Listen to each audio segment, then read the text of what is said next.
तब भी बच्चा नहीं हुआ। अब पेट बढ़ता चला जा रहा, 2 साल हो गए, 3 साल, 5 साल हो गए, तब भी बच्चा नहीं हुआ। जब पूरे 11 वर्ष हो गए तब व्यासी की पत्नी को बहुत कष्ट हो रहा था, और उस बच्चे को, जो पेट में बच्चा था, उस बच्चे को कहने लगी कि तू किसी जन्म का मेरा कोई दुश्मन था कि तू मुझे इतना कष्ट दे रहा है। आखिर मैंने तेरा क्या बिगाड़ा? तेरे चक्कर में 12 वर्ष हो गए, पर अब मैं बांझ की बांझ रह गई, तू पेट में पीड़ा दे रहा, आज तक तो मेरी और संतान हो जाती। तब वो बच्चा कहने लगा कि माते, क्या बोला? माता, मैं बाहर नहीं आ सकता हूं। क्यों नहीं आ सकता हूं? कि यस्मादिदं जगतो दे चतुर मुखाध्या अस्मिन् व स्थिति महेश शमेश मूले। बाहर भगवान विष्णु की माया है, और माता, वो माया मुझे घेर लेगी, पकड़ लेगी, और माया क्या करेगी कि तू तेरा मैं मेरा। वो माया क्या काम करती है कि जो माँ बच्चे को जन्म देती है, 9 महीने पेट में रखती है, 5 साल तक, 3 साल तक उसके मल मूत्र में खुद रहती है, उसको छाती पर रखती है, सूखे आसन पर उसको रखती है, गीले पर खुद लेटती है। और जब उस बच्चे की शादी होती है तो वो भाई से भी न्यारा हो जाता है, बहनों का भी पराया हो जाता है, और माँ से भी दूर हो जाता है, और बस उस पराई स्त्री का गुलाम बन जाता है। और फिर माँ, वो माया अगर मुझे घेर लेगी तो फिर मैं आपका नहीं रहूंगा। इसलिए उस माया के सामने नाचने से तो बढ़िया आपका गर्भाशय है।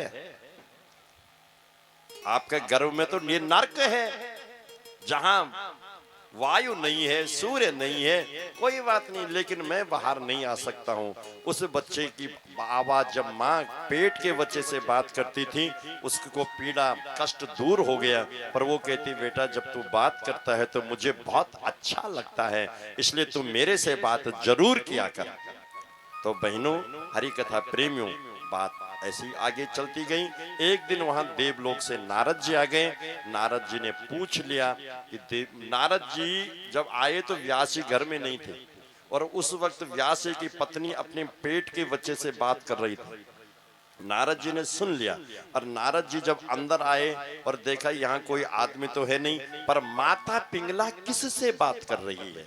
तो नारद जी ने पूछा कि कौन है, किससे बात कर रही है। तो पहले तो वो संकुचाने लगी व्यास की पत्नी, पर नारद जी ने जब और दबाव से पूछा तब उसको बताना पड़ा कि देवऋषि, 12 वर्ष से मैं गर्भवती हूँ और मेरे पेट में बच्चा है, ये बच्चा पेट से ही बात कर लेता है।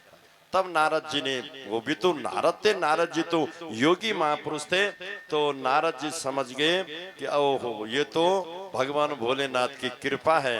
अब नारद जी को याद आया कि जो मैं करना चाहता था वो अब हो गया। मैं चाहता था मृत्युलोक में कोई भगवान की कथा सुनाने वाला शंकर जैसा हो, और शंकर की वाणी से इस बच्चे, ये तोता का अंडा फटा और वो इसको प्राण मिले भोले बाबा की वाणी से, और वही इसके गर्भ में है। बोले माता आप चिंता मत करो, मैं अब भी भोले भगवान बैकुंठपति मायापति के पास जाता हूँ।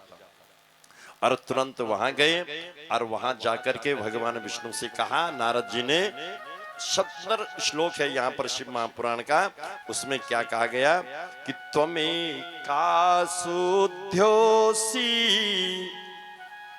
नारद जी की वाणी अलग ही है, नारद जी का बोलने का स्टाइल भी अलग है। वो कैसा है, बोलने की शैली नारद जी की क्या है, अलग है। बोले शंकर भगवान की शांति, बोले भोलेनाथ भगवान की जय। अब नारद जी क्या कहते हैं, त्वमेका शुद्ध्योसी त्वयि निगम बहिया मलमलम प्रपंचम पश्यन्ति भ्रमर भ्रम परवसा पाप निरता बहिस्तेभ्यः कृत्वा स्वपद शरणम मानय विभो। अब भगवान नारद जी कहते हैं कि हे वैकुंठपति मायापति, आपसे मेरा एक अनुरोध है, एक निवेदन है कि 12 वर्ष से वेद व्यास की पत्नी में एक जीवात्मा है, कष्ट में है। वो जन्म इसलिए नहीं ले रहा कि वो आपकी माया से डरते हैं। तो भगवान ने कह दिया कि